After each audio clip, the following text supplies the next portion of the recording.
Welcome to Piney Grove, folks. Brad here.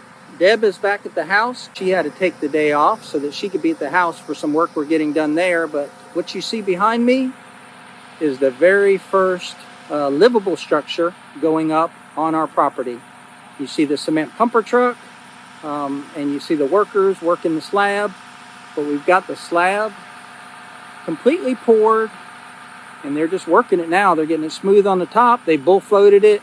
And they're working the edges, putting in the J-bolts. And next they'll put, I don't know what it is, the powered not powered screeder. They'll put the, I don't know, the thing that spins in a circle. They'll put the powered planer, or for some reason I can't think of the right term, but it is a powered device that will make the top of the concrete smooth. I'm sure we'll put something right here that explains what I'm trying to say. But yeah, pretty exciting day. We get this concrete poured. Framing package is on order. It should be here Monday. There is a chance that we could be framing next week. Rafters are already here. So we should see some significant progress in October on this house. So that's good news. Okay, so I don't know how good this audio will be because we got some concrete truck noise here. We got a concrete truck backed up to a pumper truck. You can see the pumper truck is elevated for the because of the slope of the land, and in the background you see the actual house getting poured.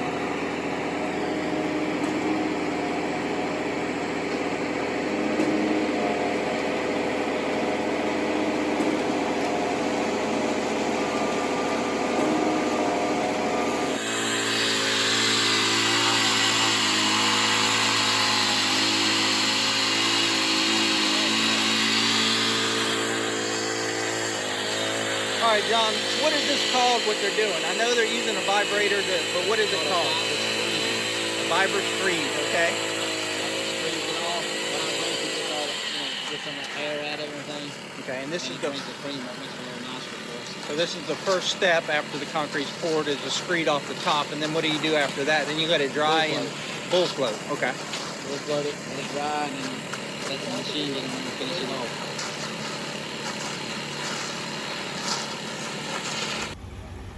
Okay, continuing on, we're continuing to pour concrete. Concrete trucks are backing up to the pumper truck. And they fill up the pumper truck, and then they pump it. Might wash out a little here. And then they pump it through this boom down to the slab. You can see where they've vibratory screeded it off partially.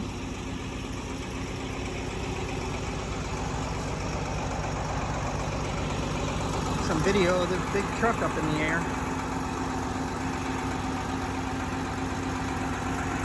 The tire's about a foot or so off the ground.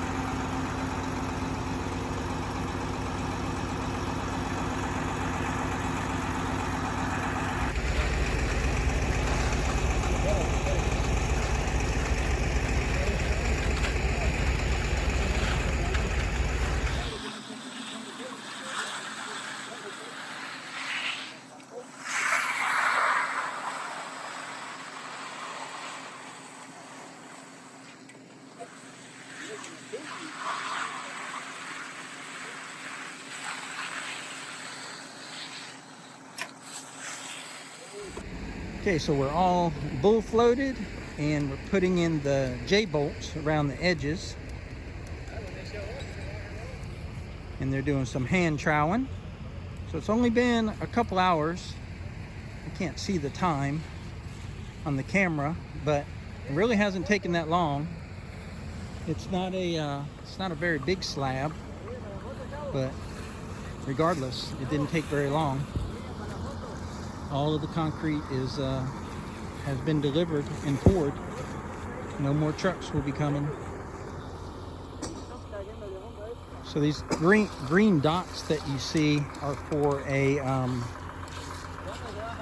truss or a roof hold down system, for lack of a better term. Instead of using steel threaded rod, every place where there's a green dot, they'll use a cable that will go up and tie the trusses to the concrete.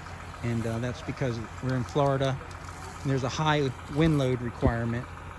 So that's what the green dots are for. So the J-bolts will hold the sill plate or the 2x4 framing down to the concrete, and then the cables will hold the top sill plate or top plate and the rafters down to the concrete.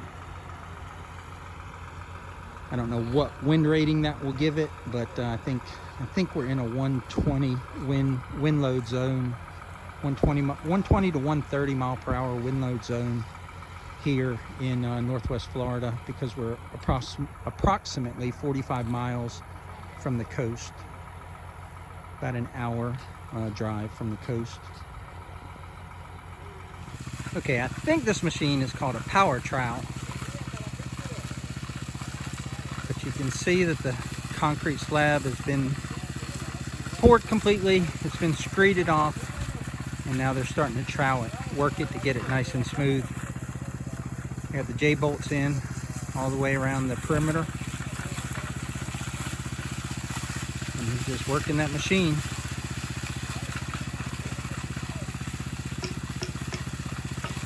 It's 10 o'clock in the morning, and they started at 7 a.m. I think is when the first concrete truck showed up. So this slab will be done easily by noon, if not by 11 a.m. It's 32 by 50, I believe. I believe it's an even 1,600 square feet. And that's how you power trowel a concrete slab. I don't know how to do it. I've never done it before in my life. Definitely pay the professionals to do things like this that I can't do myself. Okay, so the boys are still here power troweling and also hand troweling around the edges. And then they're gonna be here all day. We've got to cut, once the concrete gets a little drier, they'll cut some expansion joints, but it's shaping up. It's getting smoother and smoother.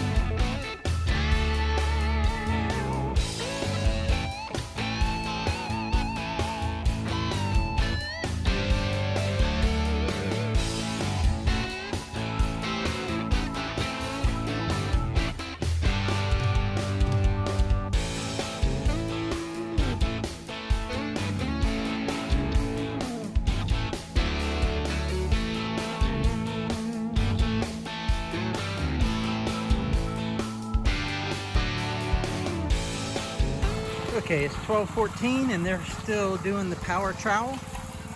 Concrete's looking smoother and smoother. You've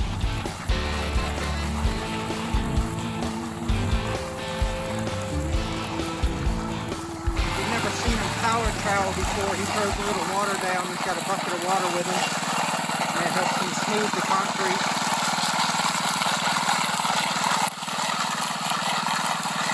Okay, so I was totally wrong about how long it would take. It looks like they're going to be here all day. It's about 3 o'clock and they've got it smooth. They've knocked off the forms. You can see they're blowing it off and cleaning it off now.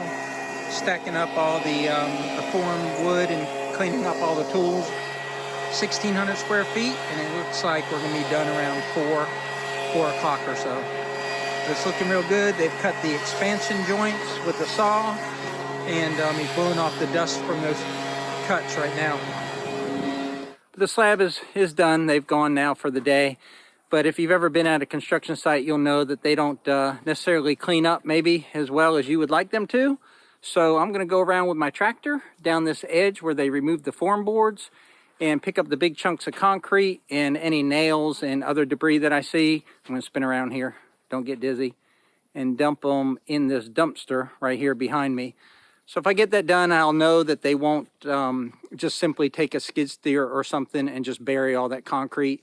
You know, when you're putting in sprinklers later or you're mowing, all that stuff could be, you know, a hazard to your to your mower, or it could be a hazard to your window if the mower were to throw it out. So anyway, I'm going to work on that, take a little bit of video. Don't have much battery, so not sure how much I'll get of that.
So I had Precious put away already, but the 3901 couldn't lift up that heavy concrete. So I brought her out of the shed, and now I'm going to pick up that concrete and put it in that dumpster.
Okay, I could play all day on that thing. It's just so much fun. Saw where I picked up those big pieces of concrete and put them in the dumpster.